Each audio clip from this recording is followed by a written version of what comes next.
नमस्कार, मैं Rakesh Kumar. The untold stories bye Rakesh Kumar YouTube channel में आपका स्वागत है।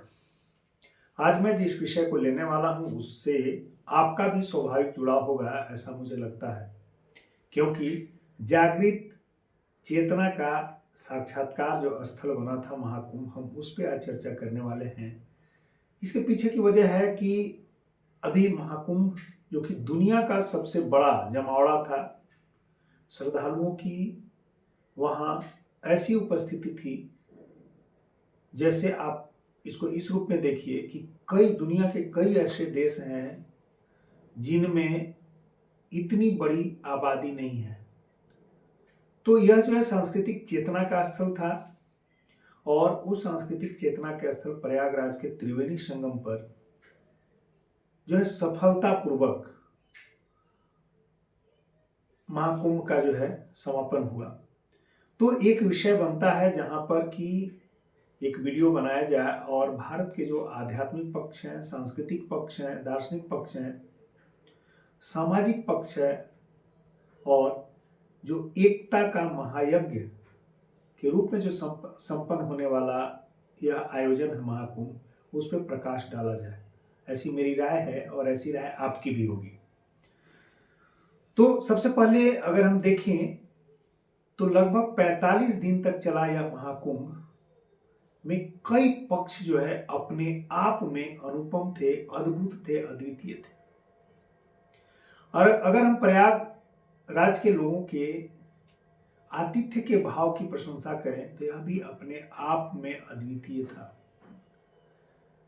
अनुमान थी लगभग 40 करोड़ लोगों के आने की, श्रद्धालुओं के आने की, त्रिवेणी संगम महाकुंभ में स्नान करने की, लेकिन 60 करोड़ से ज्यादा श्रद्धालु आए और 45 दिन तक स्थिति रही कि लगभग जो है 1.5 करोड़ के आसपास के श्रद्धालु, इतनी संख्या में श्रद्धालु प्रतिदिन पधारे। प्रयागराज संगम स्थली विहंगम हृदय स्थली का भी जो है एक अनुपम उदाहरण बना, एक प्रतीक के रूप में, एक सनातनी व्यवस्था के रूप में स्थापित हुआ।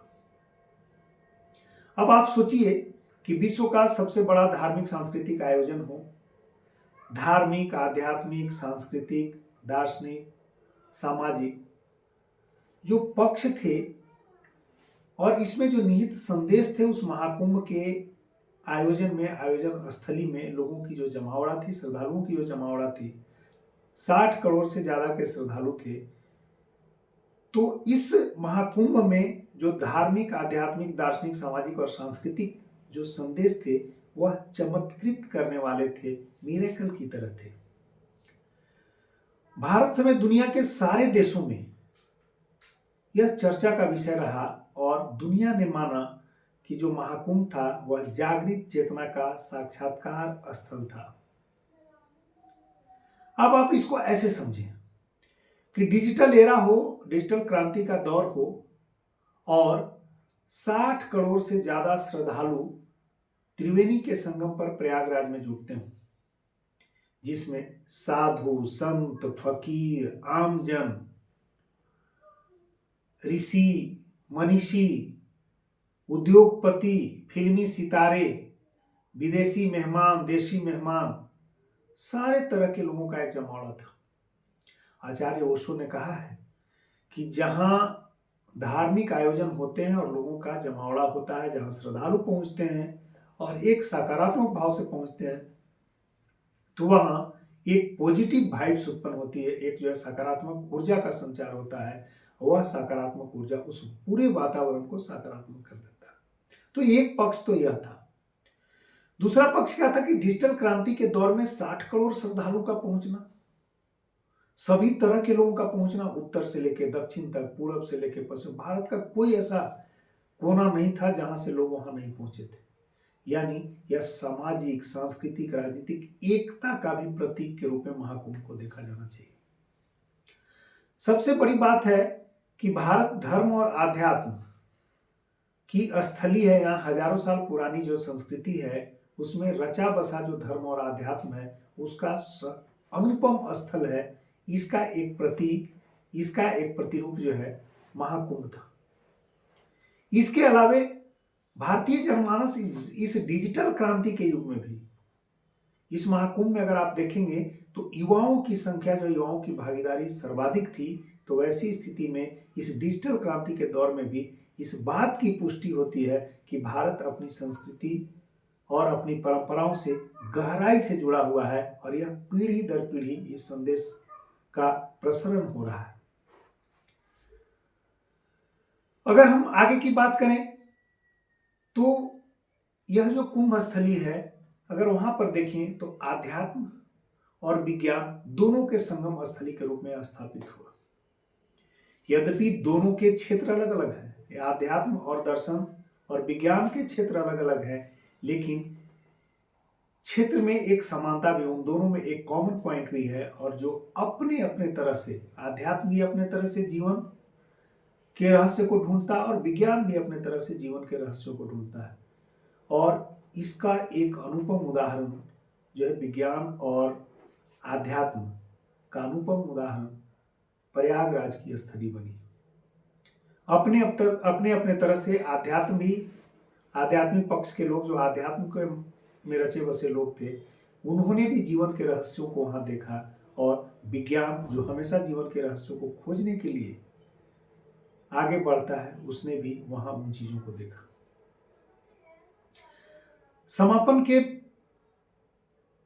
बाद प्रधानमंत्री श्री नरेंद्र मोदी ने एक ब्लॉग लिखा और ब्लॉग में बताया कि यह जो जागृत चेतना के साक्षात्कार स्थल के रूप में महाकुंभ एक उदाहरण बना है, वहां पर कई ऐसी चीजें हैं जो सीखने लायक है। प्रधानमंत्री ने इस बहाने ब्लॉग में आह्वान किया कि चाहे नदियां छोटी हो या बड़ी, सभी में मां का प्रतिरूप देखा जाना चाहिए, क्योंकि नदियां जीवनदायिनी हैं, सभ्यता और संस्कृति की वाहक हैं। और जितनी भी सभ्यताएं दुनिया में विकसित हुई हैं, वह नदियों के किनारे ही विकसित हुई है।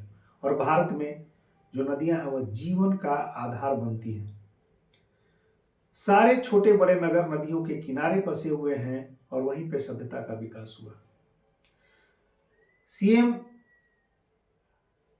योगी जी ने महाकुंभ के समापन के बाद त्रिवेणी की जो संगम स्थल है वहां साफ सफाई स्वयं से करके इसका आरंभ किया, साफ सफाई का जो शुभारंभ किया।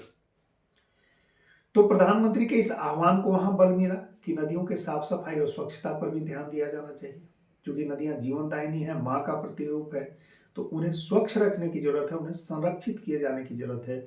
और इस आह्वान के साथ जो है प्रधानमंत्री ने ब्लॉग लिखा, सीएम ने उसे जो है पुष्ट कर दिया, उस जगह पर जाकर के साफ सफाई किया और सारे कर्मी और कर्मचारी सीएम के साथ सफाई करते दिखे। इस महाकुंभ से कुछ सीखने की भी जरूरत है। हजारों वर्ष पुरानी जो हमारी संस्कृति है, हमारा अध्यात्म है, जो धार्मिक आयाम है, वह पीढ़ी दर पीढ़ी आत्मसात होते हुए आगे बढ़ रही है। और इसी का प्रतिरूप जो है महाकुंभ था। और इतनी बड़ी आबादी, इतनी बड़ी संख्या में श्रद्धालु वहां जुड़े, जिसमें युवाओं की भी संख्या अच्छी खासी थी, लेकिन कुछ सीख दे गया।